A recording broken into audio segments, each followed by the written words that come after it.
ഒരു ദിവസം പറയും ഇസ്രയേൽ തീർന്നു, ഹമാസ് ഇസ്രയേലിനെ ഇല്ലാതാക്കി, ഹിസ്ബുള്ളയ്ക്ക് മുന്നിൽ ഇസ്രയേൽ പേടിച്ചോടി, ഹൂതി മിസൈൽ ഭയന്ന് ഇസ്രയേൽ പ്രധാനമന്ത്രി നാടുവിട്ടു, ഇറാൻ ഇസ്രയേൽ കീഴടക്കിയെന്നൊക്കെ. അടുത്ത ദിവസം പറയും ഇസ്രയേലിന്റെ കരുത്തിന് മുന്നിൽ ഇറാൻ ഒന്നും അല്ല എന്ന്. സത്യത്തിൽ ഇത്തരത്തിൽ അടുപ്പുകൂട്ടി ചർച്ച നടത്തുന്ന നീയൊക്കെ ആരാണ്? ഹമാസ് തീവ്രവാദികൾ ഇസ്രയേലിൽ കയറി സ്ത്രീകളെ അടക്കം ക്രൂരമായി ബലാത്സംഗം ചെയ്തപ്പോൾ ആർപ്പുവിളിയും ആഘോഷവും നടത്തിയവരൊക്കെ ഇറാനിൽ പോയി ഒളിച്ചു കഴിഞ്ഞ ഭീരുവിനെ അടക്കം ഇസ്രയേൽ കൊന്നു തള്ളിയപ്പോൾ ഇരവാദവുമായി രംഗത്ത് വന്നു. ശരിക്കും ഈ അടുപ്പ് കൂട്ടി ചർച്ച ചെയ്യുന്നവർക്കൊക്കെ ഭ്രാന്താണോ എന്നാണ് രാഷ്ട്രീയ നിരീക്ഷകനായ ജിതിൻ ജേക്കബ് ചോദിക്കുന്നത്. അദ്ദേഹത്തിന്റെ വാക്കുകൾ ഇങ്ങനെയാണ്: ഇവന്മാർക്ക് ഭ്രാന്താണോ? ഹമാസ് തീവ്രവാദികൾ ഇസ്രയേലിൽ കയറി ഭീകരാക്രമണം നടത്തുകയും സ്ത്രീകളെ ബലാത്സംഗം ചെയ്ത് കൊല്ലുകയും ചെയ്തപ്പോൾ ആർപ്പുവിളി ആഘോഷം. ഇസ്രയേൽ തിരിച്ചടി തുടങ്ങിയപ്പോൾ ഹമാസിന് മുന്നിൽ ഇസ്രയേൽ തോറ്റോടും. ഹമാസിനെ തൊട്ടാൽ ഖത്തർ ഇടപെടും, സൗദി ഇടപെടും എന്ന് പറഞ്ഞ് വീമ്പിളക്കൽ. ഹമാസിന്റെ നേതാക്കളെ മുഴുവൻ ഇറാനിൽ പോയി ഒളിച്ചു കഴിഞ്ഞ ഭീരുവിനെ അടക്കം ഇസ്രയേൽ കൊന്നു തള്ളിയപ്പോൾ ഇരവാദം.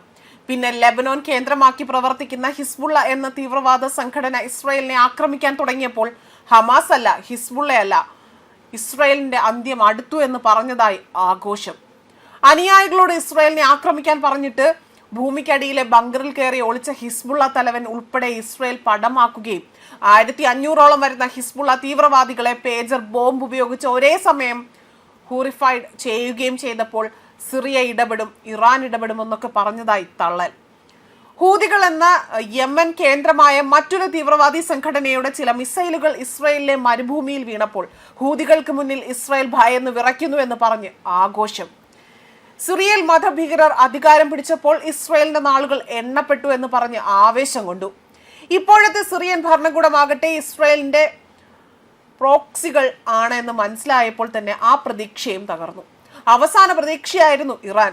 അവരുടെ ആയുധങ്ങളുടെ ലിസ്റ്റും ആർമിയുടെ എണ്ണവും ഒക്കെ പറഞ്ഞ് ഇറാൻ ഇപ്പോൾ ഇസ്രയേലിനെ തീർക്കുമെന്ന് പറഞ്ഞ് അടുപ്പ് കൂട്ടി ചർച്ച ആരംഭിച്ചതായും ആദ്യം കേട്ട വാർത്ത.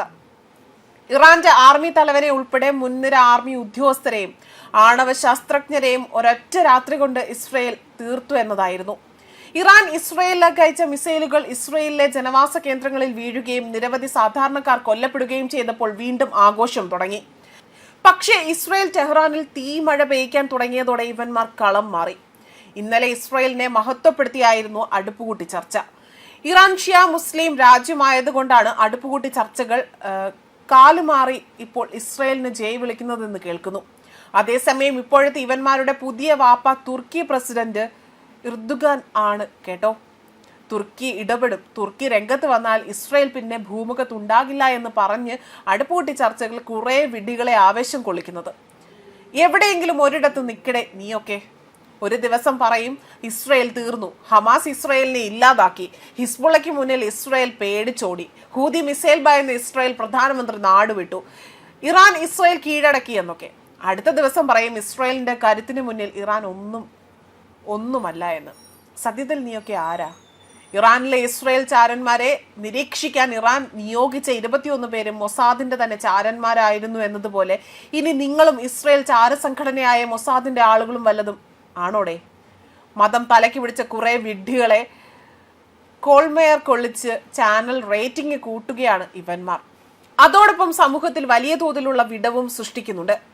എന്തൊക്കെയായാലും ഒരു കാര്യം ഉറപ്പാണ്: ഹമാസും ഹിസ്ബുള്ളയും ഹൂതികളും സിറിയയും ഖത്തറും ഇറാനും ഒന്നും വിചാരിച്ചിട്ട് നടക്കില്ല എങ്കിലും തുർക്കി ഇസ്രയേലിനെ കീഴടക്കുമെന്ന് പറഞ്ഞത് ഇനിയും കുറെ ആളുകളെ ആവേശം കൊള്ളിച്ച് അടുപ്പ് കൂട്ടുകാർ അവരുടെ ജൈത്രയാത്ര തുടരുക തന്നെ ചെയ്യും. ഇതായിരുന്നു അദ്ദേഹത്തിന്റെ വാക്കുകൾ. ന്യൂസ് ഡെസ്ക് കർമ്മ ന്യൂസ്.